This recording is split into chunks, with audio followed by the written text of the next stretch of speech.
پتہ ہے بندہ نیک کون ہوتا ہے؟ جس کی تنہائی نیک ہوتی ہے، جو اکیلے میں نیک ہوتا ہے۔ تنہائی جس کی پاک صاف ہوتی ہے، اصل میں وہ بندہ نیک ہوتا ہے۔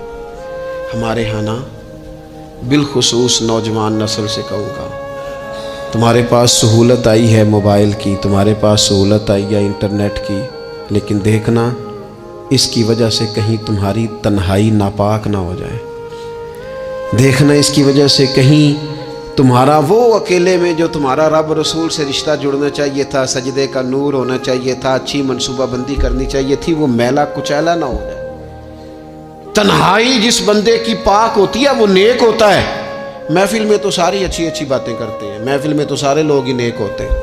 یہ صحیح بخاری میں حدیث ہے، نبی اکرم صلی اللہ تعالیٰ علیہ وسلم نے فرمایا، میں اپنی امت کے کچھ ایسے لوگوں کو جانتا ہوں جو قیامت کے دن تہامہ پہاڑ کے برابر نیکیاں لے کے آئیں گے۔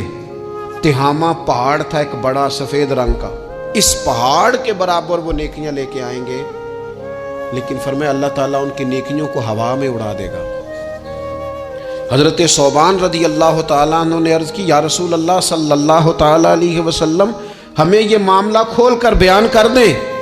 حضور علیہ الصلوۃ والسلام فرمانے لگے، وہ راتوں کو عبادت بھی کرتے ہیں، اللہ کی بارگاہ میں بھی حاضر ہوتے ہیں، لیکن فرمایا ان لوگوں کا مسئلہ یہ ہے، ان کا نقصان یہ ہے، گھاٹا اور خسارہ یہ ہے کہ جب وہ اکیلے ہوتے ہیں تو رب کی حرمتوں کو پامال کرتے ہیں، دین کی حدوں کو توڑتے ہیں، تنہائیوں میں رب کی نافرمانی کرتے ہیں۔ نتیجہ کیا نکلتا ہے کہ وہ جو لوگوں کے بیچ نیکیاں کی ہوتی ہیں، نمازیں پڑھی ہوتی ہیں، عبادتیں کی ہوتی ہیں، صدقات کی ہوتے ہیں، وہ بھی ضائع ہو جاتے ہیں۔